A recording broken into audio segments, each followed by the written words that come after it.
Magsa-summer na mga best. Nakahanap na ba kayo ng paliliguan nyo? Kung hindi, tara, samahan mo ako. At baka magandahan ka rin tulad ko dito sa lugar na to. Hindi ko na i-gatekeep mga best. Sabay-sabay nating tuklasin ang ganda ng aurora o ang tinaguri ang Batanes of the East. At tulad ko, mapapasabi ka talaga na worth it yung biyahe. Kaya samahan nyo ako at kumapit ka na best. Baby, you just need a Baby, you just need a vacate, vacate, vacate, vacate, vacate.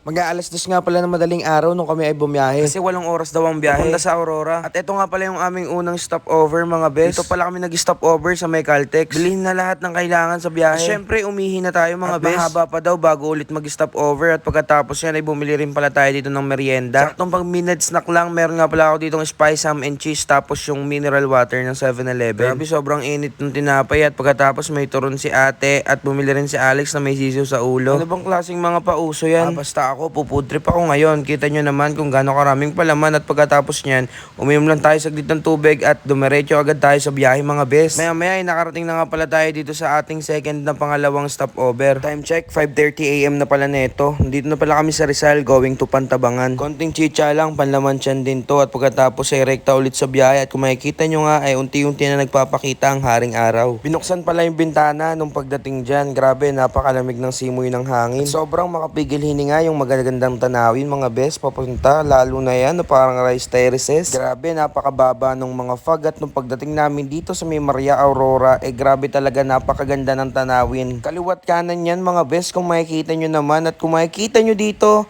grabe, napakaganda, napakababa, sobra ng fog. Napakaganda ng daanan din at hindi talaga kayang mababad trip lalo na pag nakamotor kayo. Ubus din lalo yung mga ganyang bangkingan. Enjoy rin pala yung biyahe kasi nga marami kayong makikitang dagat, puno at palayan sa mga daanan. Kaya talagang hindi kayo maboboring lalo na nung nakarating kami dito sa area na to. Tabing kalsada pero napakaganda nung dagat. Hindi siya masyadong ideal na pag-swimmingan dahil napakalakas ng alon. Talaga namang huminto kami para mag-picture-picture mga best dahil sayang naman kung hindi mo ma-experience yung ganitong kagandang dagat at take note, tatabing kalsada lang yan mga best. Champion! At pagkatapos mag-picture-picture ay dumiretso nga pala kami ulit sa aming biyahe. At sa katotohanan mga best ay wala pa pala kaming nabook na resort. Kaya wala tayong magagawa.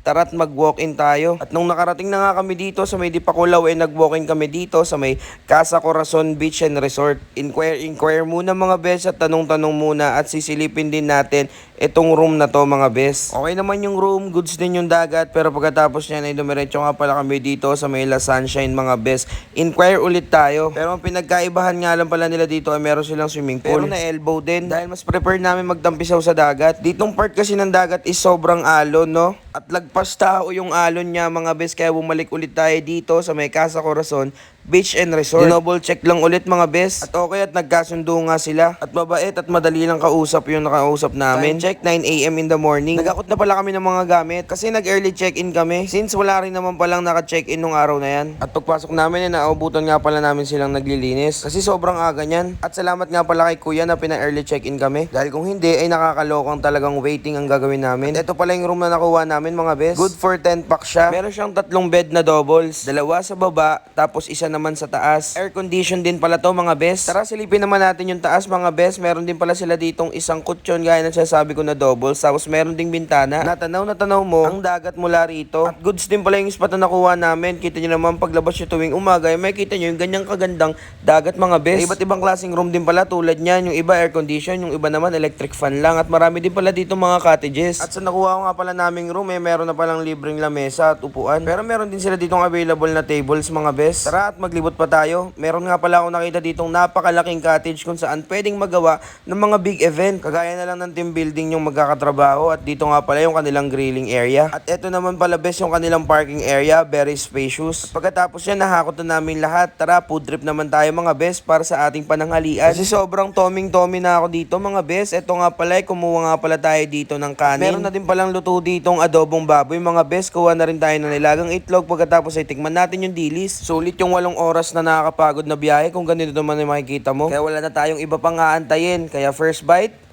food trip na naman ang patay gutom mga best. Talaga namang bawing-bawi tayo dito kasi nga hindi tayo masyadong nakatulog at hindi rin tayo masyadong nakakain. Gutom na ang patay gutom. At maihabol ko lang pala mga bes, common CR lang pala ang meron dito. At kung sobra naman kayo, ay may pinaparentahan sila ditong mattress. Base sa pagkakaalala ko ay 200 pesos yung renta nun. At pwede rin palang mag tent pitching. Kung wala ay meron silang pinapaarkilahan at pagkatapos kumain ay pumunta tayo dito sa dagat. At maglakad-lakad habang nagpapababa ng kinain. At ito pala yung eksena dito sa dagat, pinapalibutan siya ng mga bundok. At isa nga pala to sa mga nagustuhan namin dahil sobrang kalmado ng tubig. Kaya safe na safe sa mga bata, tulad neto, isip bata. Charot! Emote lang tayo dito mga bes. At ayos na ayos pala yung dagat dito dahil hindi siya malansa at napakasarap ng ihip ng hangin, no? Sobrang fresh na fresh.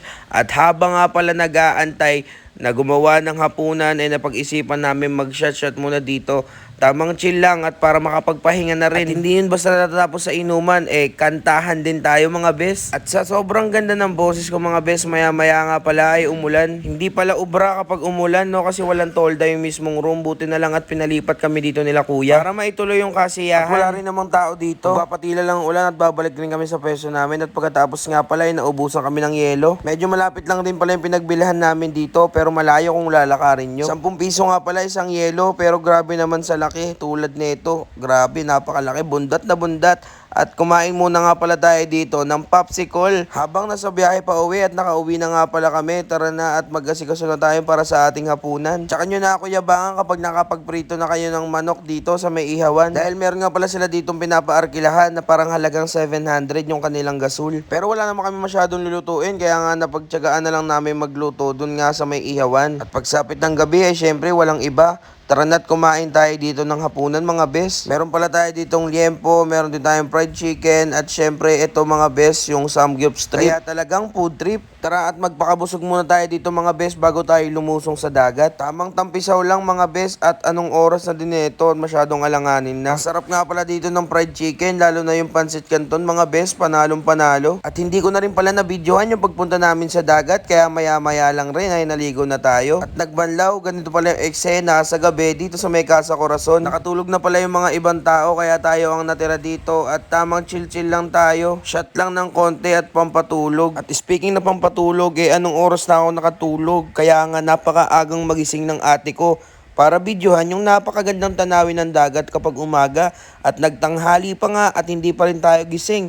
At ayun na nga, finally, nagising na tayo at rekta kain na. Napakasarap ng buhay mo, boy. Ang sarap mong ipain sa pating at pagkatapos yan ay sumandok na nga pala tayo ng kanin, yung fried chicken, tapos yung piniritong tilapia, and then meron dito palang sinigang mga bes saan niluto, doon din sa may ihawan. Kaya first bite, food trip na naman ng patay gutom at maiba nga pala tayo. Alam nyo bang napakagaling ko mag-basketball? Dahil imbis na fast break, breakfast yung ginagawa ko, sabay higop ng sinigang.